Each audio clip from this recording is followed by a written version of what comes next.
Good evening, Tony Dottino, doing my Live with Tony here on Friday afternoon, and another week in April has flown right by, and I hope everybody has gotten their taxes out. And as I'm going about cleaning up all of my financial things and getting ready for the upcoming work that we have, I read an article, and I'm going to find this article here now. I'm going to find this article. Here we go. In the current issue of New Scientist magazine, it kind of hit me today. It's talking about better by design, meaning what? Better by design.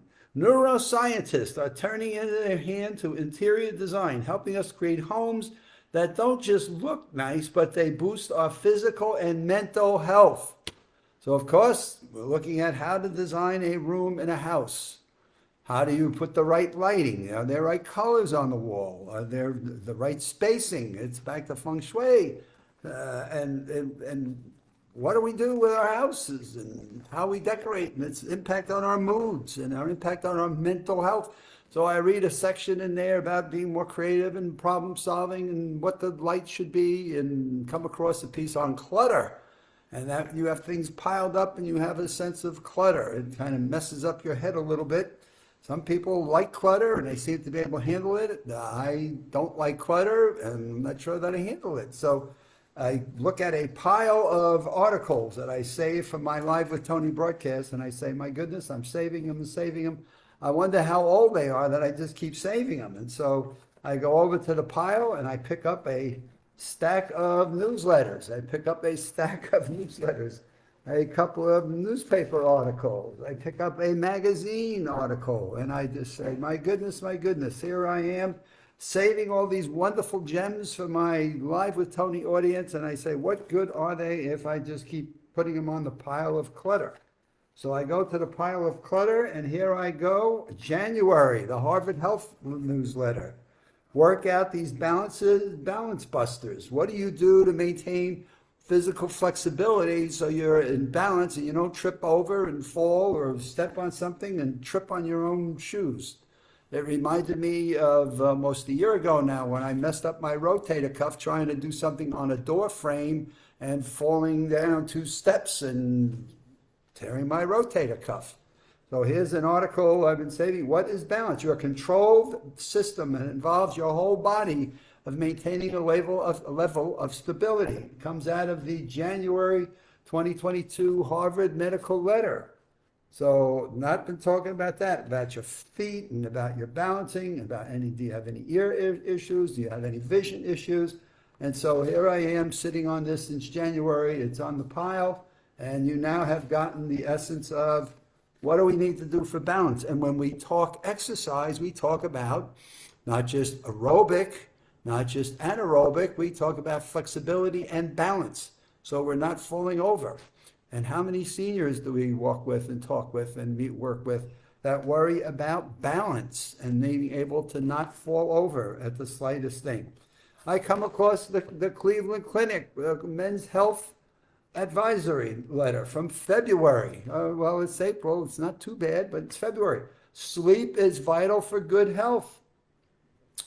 Excessive daytime sleepiness. Tell your doctor about these warning effects of a sleep disorder. You're not sleeping, you have problems falling and staying asleep. Who sometimes doesn't, depending upon what you're worried about. Shifting your sleep hours, okay? And that's not a good thing. Do we want to create jet lag on a regular basis or not? You have a poor mood where you're restless and you're anxious and you're just not ready to go to sleep, and therefore what do you do when you get to that point? How about you're irritable? You're grumpy. You've had an argument. You've watched something on TV that makes you a little bit irritable. How about not trying to go to sleep right after that and trying to do maybe a little bit of stretching? How about now you have an impact on your memory? And so there's something that's bothering you and you're trying to remember it. You're laying awake trying to remember it and retain it, and bammo, what's happening? And then it goes into sleep apnea. So here we go. That comes out of the Cleveland Clinic February newsletter. And then it has a great article on foods for your brain, okay? Choose foods wisely for brain benefits. And they talk about different diets and what you want. Foods beneficial for your brain. How about green leafy vegetables? I am sure you have heard about green leafy vegetables a few times. How about nuts? Different kinds of nuts for yourself. Beans and legumes, fish, olive oil, berries, whole grains, skinless poultry, and wine.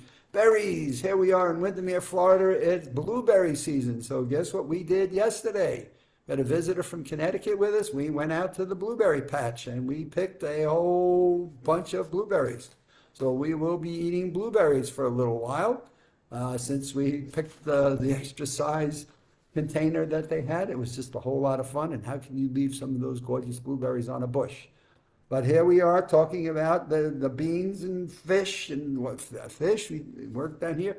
Fish and surprisingly, so fish in Florida is not as easy to get to as fish is up in the New York area. And we love going to Stu Leonard's. It's one of our favorite stores to go find the best fish, at least that we enjoy eating on it every time. Now, on the other side, some bad foods for your brain. Red and processed meats, butter, and margarine. I do eat butter. I'm not sure how bad I'm doing here. Cheeses are not bad. They're not good for your brain. That's a new one for me. Of course, sweets and refined sugars, which we think we keep hearing about. So eat with your brain in mind. So this comes out of the February advisor from Cleveland Clinic. So on my nest pile here. So here I am storing these wonderful gems of history and science. And then comes the Massachusetts General, Mind, Mood, and Memory from January. Shame on me. This is a fabulous magazine. So are you having trouble concentrating? Sharpen your focus and improve your memory in the process. Are you paying attention to the things that you're trying to retain?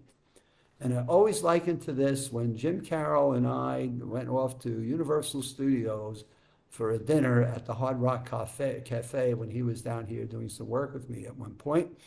And we go to Universal's City Walk, and we go park in the car and get out of the car. We're talking about where we're going and the show that we're going to go see and the time of what it is and what are we going to eat when we get there. And off we went, and we got to the Hard Rock Cafe. We had our dinner. We walked around a little bit. They had some great music and super entertainment on the City Walk. And then it was time to find the car. And it talks about here, what? Attention and distraction. Well, when we went and parked the car, do you think we thought about where we were parking the car? And so it was not a senior moment, though. We do not talk senior moments. We talk about what? We were not paying attention to the details of where we were parking the car, and thus we never encoded it into our memories, and it never got there. So now we spent 15 minutes with the key thing, and we weren't even on the right floor to start with. How's that for bad news to begin the whole process? And so off we go in terms of sharpening our focus when we want to pay attention and we're not distracted. And in today's world, we can get distracted with our iPhones, our telephones, our TVs, our Instagrams, and our Twitters. And my goodness, if there are not a bunch of things, and if we're on a Zoom or a webinar and we're trying to deal with somebody in the house, and if we're working at home and got chores and doorbells, my goodness, attention to detail. They're not senior moments. If you had not encoded this into your mind, then it wasn't likely to go there. So a little bit crazy for us here. And then it talks about caregivers are riding on an emotional roller coaster when a loved one has dementia. And boy, if that's not a sad state of knowing what to expect and getting help when needed can ease some of the emotional burden.